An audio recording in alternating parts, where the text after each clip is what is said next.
Alors, bonjour tout le monde. Alors, je vais juste m'assurer de bien. Voilà, OK. Alors, je suis bien installé. Le micro est à la bonne distance. Alors, c'est un plaisir d'être avec vous. Je remercie évidemment Martin Blais, Isabelle Côté, co-directeur, co-directrice du projet Sa vie LGBT, pour leur invitation. J'en profite aussi pour saluer Mme Lynne Chamberlain, première titulaire de la chaire. Donc, bonjour Mme Chamberlain, qui a donc évidemment une longue histoire de collaboration avec la commission. Salutations aussi aux collègues du Bureau de lutte contre l'homophobie et la transphobie du secrétariat à la condition féminine, dont le directeur, M. Fortin, là, qui vient de vous parler. Ça a été mentionné, donc la commission est membre du comité de direction et partenaire du projet Sa vie LGBT depuis ses tout débuts. Donc, on est évidemment très content aujourd'hui d'être ici. Vous allez avoir une présentation aussi de M. Samuel Blouin un peu plus tard ce matin sur des travaux. On a bien hâte de vous présenter. C'est une collaboration fructueuse pour la commission depuis maintenant près de 10 ans. Donc, la première lettre d'appui que la commission a signée, ça date de 2015. Et évidemment, depuis, on a été un témoin privilégié. Est-ce qu'il y a un problème? Non? Ah, il y a un clicker. Wow! Attends, merci. Alors, écoute, on n'arrête pas le progrès. Alors, donc, on a signé notre première lettre d'appui, je disais, il y a presque 10 ans, en 2015. Puis évidemment, on a été depuis un témoin privilégié là, des travaux, puis de la qualité du travail effectué par le projet. J'en profite aussi pour souligner le travail effectué, puis le rôle que jouait Mme Claire Bernard, qui était directrice de la recherche de la commission jusqu'à l'année dernière, et j'en profite pour la saluer. Parce que je sais qu'elle écoute souvent ce genre de symposium avec la magie de la technologie. Donc, ce thème-là, ben, il était très, très pertinent. Il nous parle, je pense, à tout le monde ici. Bilan du passé, regard vers le futur. Évidemment, ça nous interpelle tout particulièrement. Vous avez eu droit à un petit teaser de la part du directeur du bureau de lutte.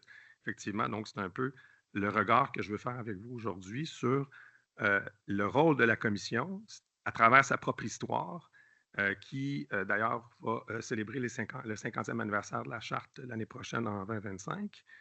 Qui est intimement lié à la lutte pour l'avancement des droits des personnes LGBTQ+ au Québec.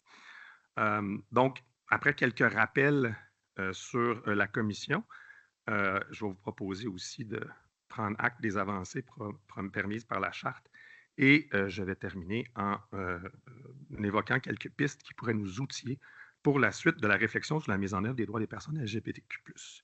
Et je tiens à m'excuser pour ma voix quelque peu éraillée. C'est le mois de novembre, c'est le rhume. J'ai 2 enfants qui ramènent plein de microbes à la maison. Alors, mes excuses à l'avance pour si jamais mon ton de voix change ou fluctue. Donc, voilà. Alors, donc, pardon. Je vous parlais de 50 ans d'intervention en faveur des droits de la personne LGBTQ+.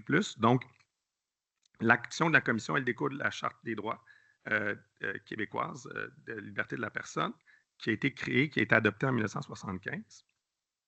Donc, dans nos mandats, vous le savez, donc on a évidemment assuré le respect de la promotion des droits qui sont prévus à la Charte, traiter les plaintes de discrimination, puis justement, Samuel va vous en parler un peu plus tard ce matin, et aussi, puis c'est important, assurer la protection de l'intérêt de l'enfant.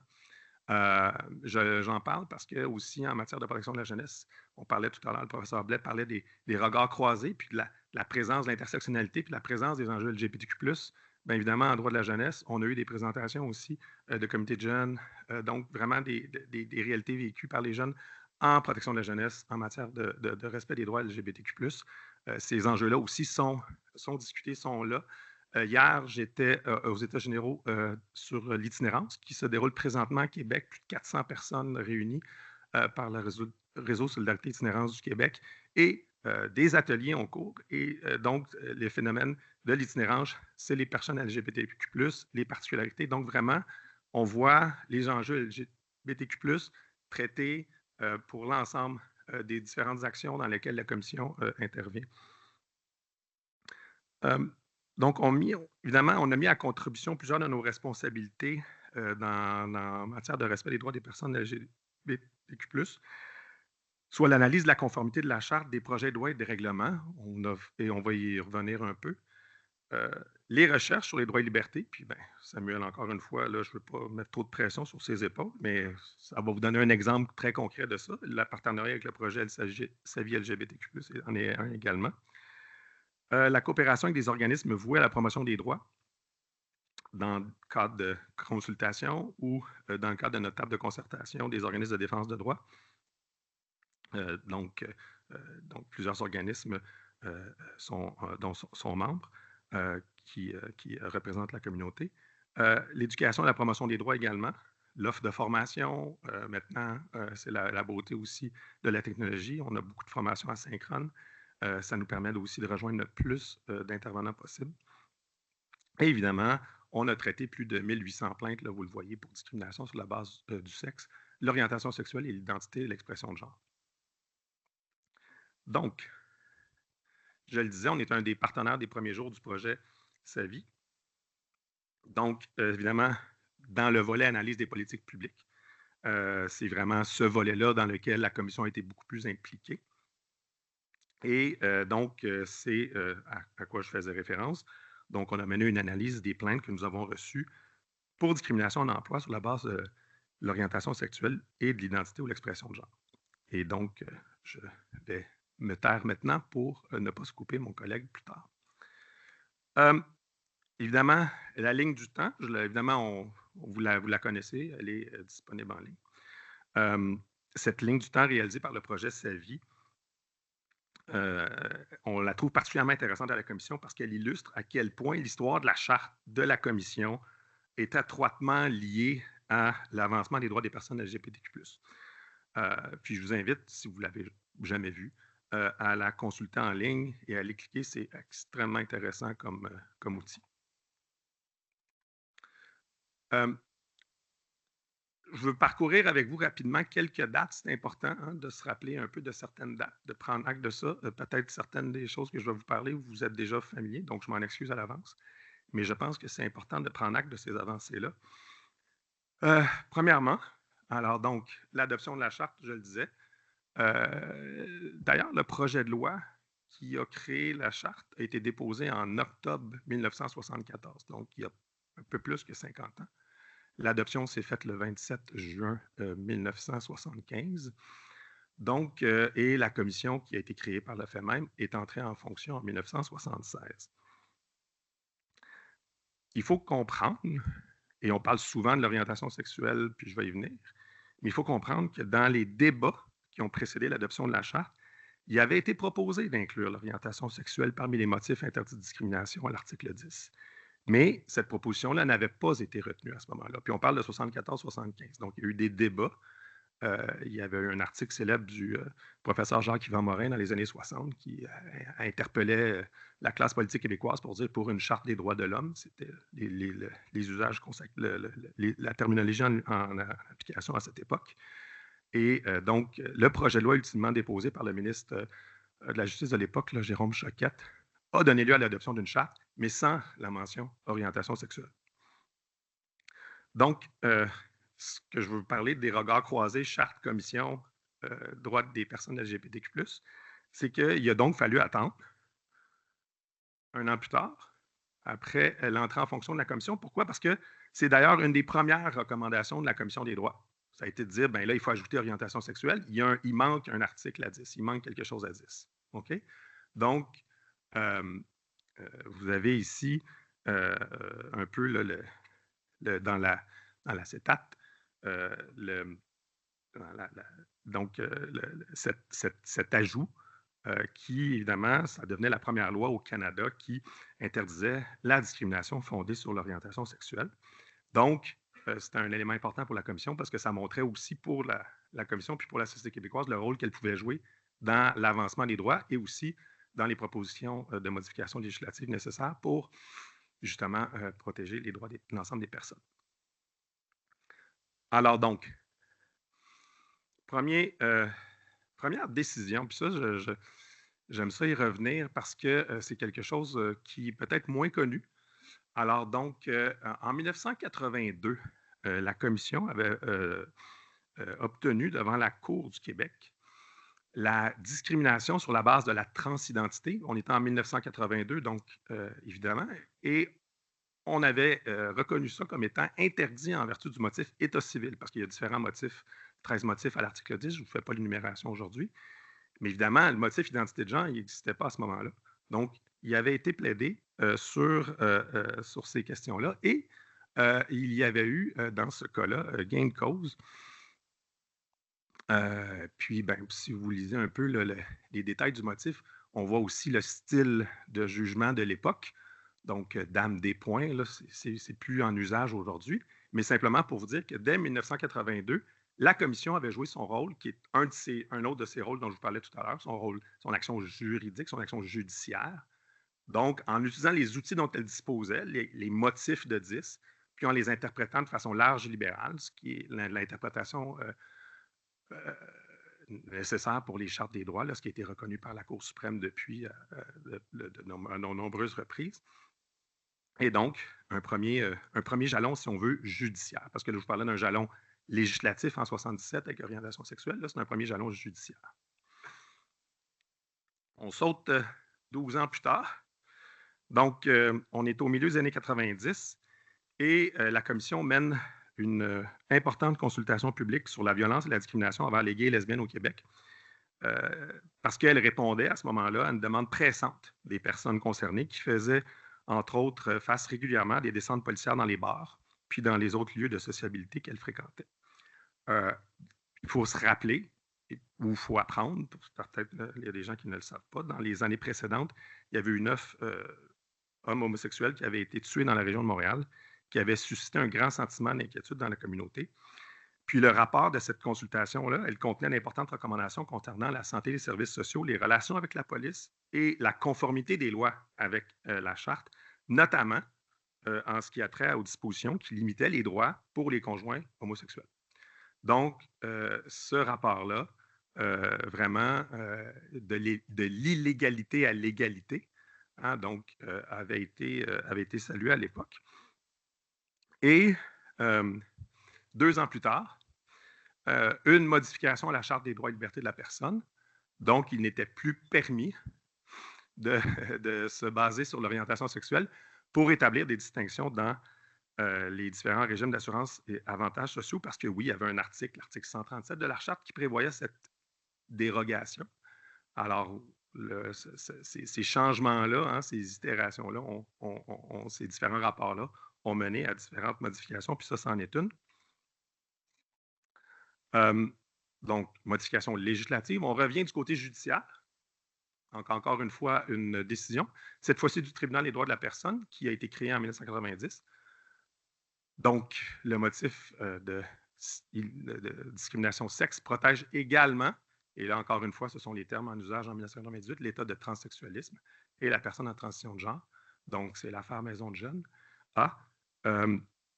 Et cette victoire-là était importante pour la commission parce qu'encore une fois, ben, c'était en utilisant les outils disponibles pour la commission à l'article 10 qui permettaient de faire ces avancées-là, tant au niveau juridique, au niveau justice, donc au niveau du droit positif, mais également au niveau législatif. Par la suite, ben, on a la période autour du millénaire, donc tout ce qui s'est produit sur les développements positifs pour les conjoints de même sexe.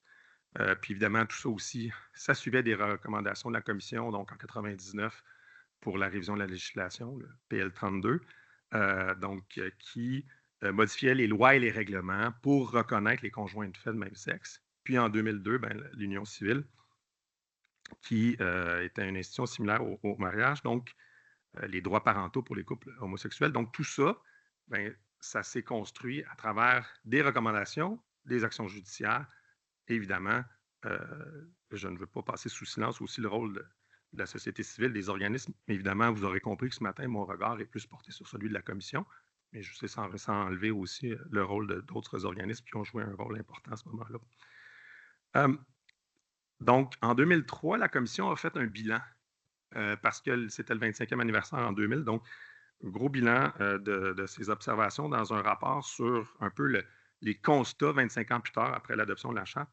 Et bon, vous le voyez, là, donc, ce qui était constaté à ce moment-là par les différents chercheurs invités à poser ces regards-là, c'est que c'est un instrument hein, qui avait été utilisé pour les communautés gays et lesbiennes. C'était un peu, encore une fois, l'angle sur lequel ces questions-là étaient traitées à ce moment-là. Et c'était vraiment un outil qui avait évolué de 75, absence du motif orientation sexuelle, jurisprudence, modification législative pour une reconnaissance de plus en plus grande de la diversité sexuelle. Et évidemment, ce n'est pas terminé. On continue d'avancer. Et donc, on y a fait référence tout à l'heure, de l'égalité juridique à l'égalité sociale. Donc, même si ces progrès-là que vous connaissez ont été mis de l'avant, on continue à voir l'homophobie au quotidien. Donc, à ce moment-là, le groupe de travail a été mis sur pied en 2004 et c'est la commission qui a reçu le mandat de le coordonner. Et donc, les recommandations qui sont phares, donc la fameuse politique nationale de lutte contre l'homophobie à ce moment-là, la désignation d'un ministre et la création d'une chaire de recherche universitaire.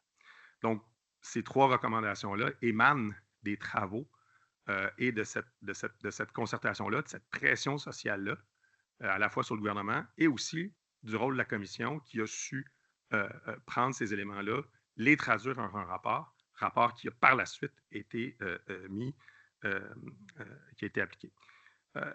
Il faut savoir aussi qu'à ce moment-là, la commission englobait la transphobie dans la notion d'homophobie, même si, à ce moment-là, il faut le comprendre, la transphobie ne retenait pas la même attention. C'est pour ça qu'on va le voir, on évolue encore une fois. Et ça, c'était notamment faute de données, comme d'ailleurs c'était souligné dans le rapport. Okay?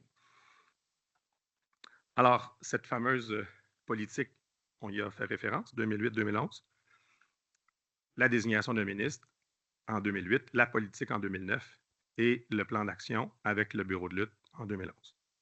Donc, vraiment, des avancées importantes à travers le temps. Par la suite, on vient à la période plus récente, les 10 dernières années. Donc, l'assouplissement des conditions pour le changement de la mention de sexe à l'état civil. Donc, en 2013, le retrait de l'exigence des traitements médicaux et interventions chirurgicales. Et là, bien, évidemment, vous voyez, on voit que l'état civil des personnes trans a été a reçu particulièrement l'attention de la commission. Donc, c'est à plusieurs reprises que la commission a recommandé ces assouplissements-là. Et cela a été fait, donc, comme je le dis, là, en 2013. Et par la suite,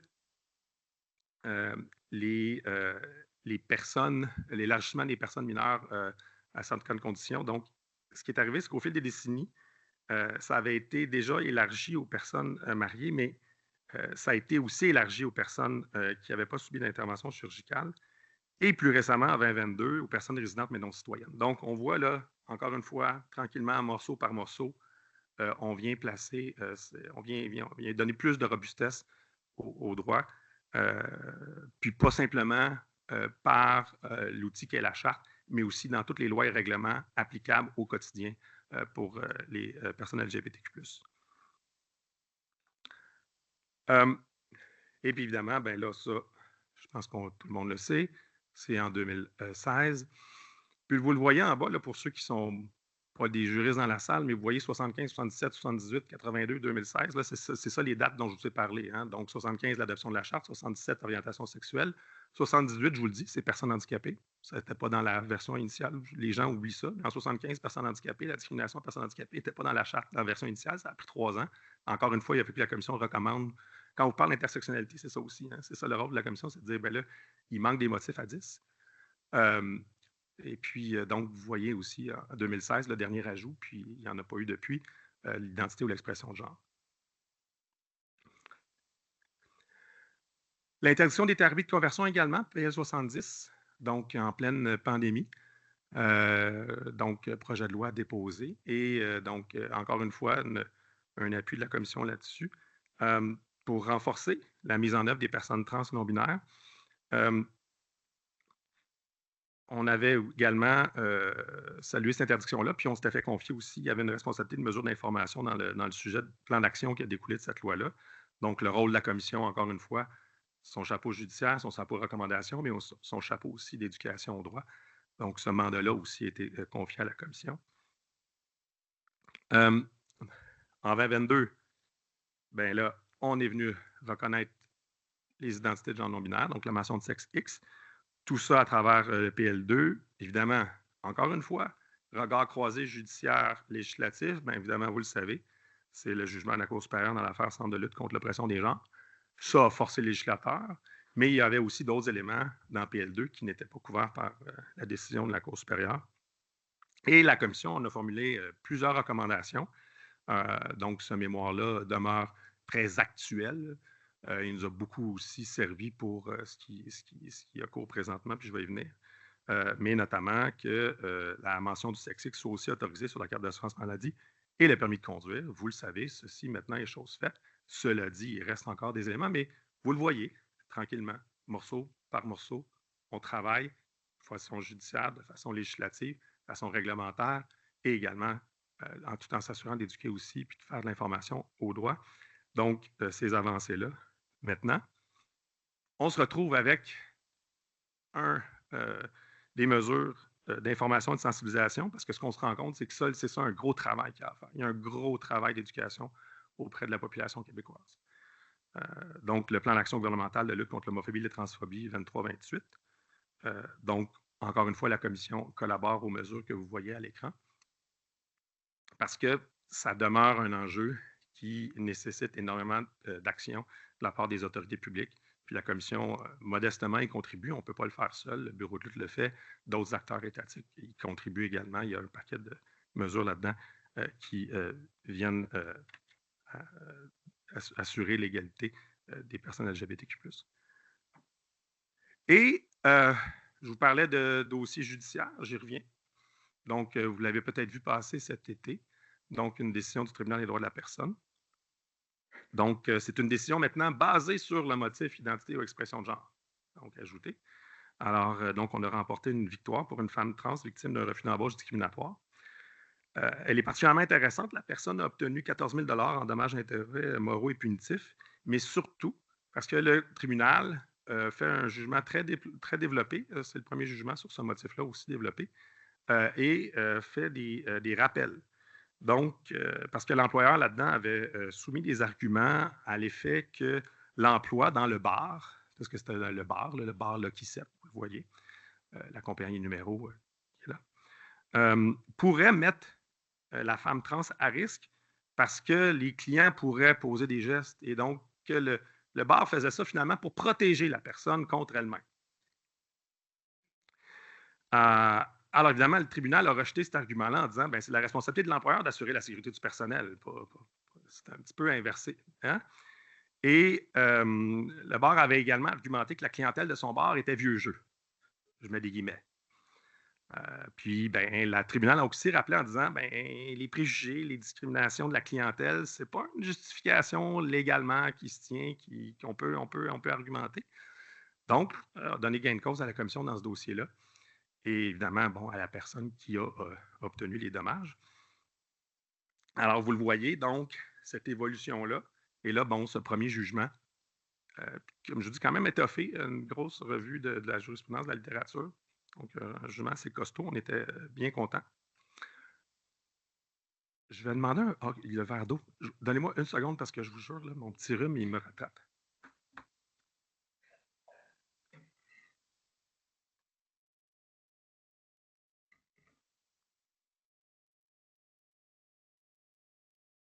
La magie de l'eau, merci. Alors, soucier pour la suite. Donc, vous l'avez vu, ce rapide survol, puis encore une fois, je m'excuse pour ceux et celles dans la salle qui connaissaient déjà tout ce que je viens de dire. Elle est évolutive, mais elle peut être bonifiée pour renforcer la protection des droits. Et surtout, ça nous rappelle que les droits prévus dans les chartes sont d'autant plus effectifs que lorsqu'ils sont accompagnés de mesures concrètes pour les traduire en pratique. Donc, oui, une charte, mais des lois, des règlements, des pratiques et aussi une tolérance sociale, une acceptation sociale, une volonté sociale de faire vivre cette égalité-là pour l'ensemble des citoyens et citoyennes. Donc, comment on peut s'outiller pour continuer à faire vivre ces protections-là offertes par la Charte, cette promesse-là de l'égalité réelle que contient la Charte aux personnes LGBTQ+. Alors donc, vous l'aurez compris, la Commission a été interpellée par le Comité de sages sur l'identité de genre. Ce mémoire-là se retrouve également sur notre site. Si vous voulez aller le consulter, je peux vous dire qu'il a encore là un mémoire assez complet qui fait une recension de l'ensemble de ce que je viens de vous dire avec beaucoup plus de détails. et formule des recommandations qui, selon nous, offrent des pistes pour la suite. On rappelle qu'il faut réaffirmer l'engagement du Québec en faveur des droits des personnes LGBTQ+. Et ce qu'on dit, c'est que, c'est résumé par la phrase suivante, la Charte, une approche basée sur les droits de l'enfant, c'est une boussole pour sortir d'une polarisation, de la polarisation ambiante. Parce qu'évidemment, on constate, comme vous tous, tout le monde constate ça, le contexte fortement polarisé sur l'identité de genre, l'acceptation de la diversité sexuelle, y compris chez les plus jeunes. L'actualité des derniers mois, la couverture médiatique, les chroniques, les commentaires, ça ne fait que renforcer la préoccupation de la Commission relativement à la recrudescence d'actes de propos discriminatoires qui visent les personnes LGBTQ+. On parle de guet-apens sur des applications de rencontres. Hein? Faites le parallèle avec la consultation de l'avis de 1994 qui faisait suite à de la violence envers la violence, là, c'était de la violence policière, de la violence étatique. Et là, on parle de la violence, encore une fois, des guet-apens. On utilise d'autres techniques, mais qui représentent, qui remettent de l'avant les mêmes préjugés. La sécurité qui a été renforcée au Festival Fierté Montréal, les propos homophobes, transphobes dans les écoles, et j'en passe. Puis vous l'avez vu également, puis je pense que c'est quelque chose que tout le monde suit avec attention, les développements ici au Canada, dans les autres provinces, aux États-Unis, mais aussi en Europe. Donc, dans ce contexte-là, nous, ce qu'on a cherché à faire, ce n'était pas d'offrir des réponses clés en main, mais surtout de fournir une direction pour la suite de la réflexion, puis en rappelant les engagements du Québec, en rappelant les avancées que le Québec a faites et que la Charte contient des exigences, puis cette approche-là de respect des droits des enfants aussi contient des exigences, puis que c'est l'outil par excellence pour analyser puis développer les situations qui sont en jeu. La Charte, elle nous fournit les repères collectifs pour guider la réflexion sur ces questions. Et c'est pour ça qu'on a fourni l'image de la boussole. Comment faire pour, encore une fois, dans ce contexte-là, se donner les moyens d'assurer le respect du droit à l'égalité réelle? Donc, on parle d'une révision, une actualisation de la politique québécoise. Donc, ça, c'est une recommandation qu'on a faite. Hein? C'est-à-dire, il faut actualiser. Maintenant, ça fait 15 ans qu'elle a été adoptée. On a vu, on vient de voir ensemble l'évolution. Il faut mettre à jour ces outils-là de politique. Je vous parlais tout à l'heure hier des États généraux sur l'itinérance. Il y a eu une politique sur l'itinérance 2014. Même chose. Ces politiques-là, il faut les mettre à jour. Les enjeux évoluent, les choses bougent. Il faut les actualiser. On demandait également une collecte de données parce qu'il faut avoir de la donnée. J'y référais tout à l'heure dans la présentation. On va avoir une présentation. Il faut s'outiller, il faut avoir ces outils-là factuels pour pouvoir prendre des bonnes décisions. Les faits, la science ont encore leurs droits et il faut se baser là-dessus pour avancer. Puis d'ailleurs, je le dis, là, les résultats du projet SAVI sont particulièrement précieux à cet effet-là. L'éducation au droit aux libertés aussi, c'est nécessaire parce que le climat social, il y a un impact sur tout le monde, et particulièrement sur la communauté LGBTQ+.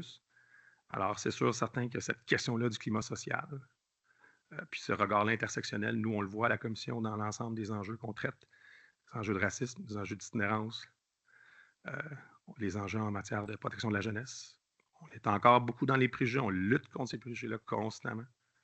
Et donc, ce travail-là d'éducation est primordial. Donc, en conclusion, je me permettrai simplement de vous dire que l'approche qui distingue le Québec jusqu'à présent et qui lui a permis de faire progresser la reconnaissance et la réalisation des droits des personnes LGBTQ+, même s'il y a encore des enjeux et des défis à relever pour parvenir à l'égalité réelle, cette approche-là, hein, elle est fondée sur, vous le voyez là, la consultation, la participation, puis l'écoute des groupes communautaires et des personnes concernées. La recherche menée dans les cégeps, les universités, dans le milieu communautaire, et la concertation entre les organismes, entre les ministères, entre le gouvernement et les organismes. Tout ça pour assurer la promotion et surtout le respect des droits garantis par la Charte. Puis pour la Commission, bien, cette approche-là, typiquement québécoise, peut continuer à bien nous servir et peut-être nous prémunir de dérives qui pourraient nous toucher également. Merci beaucoup.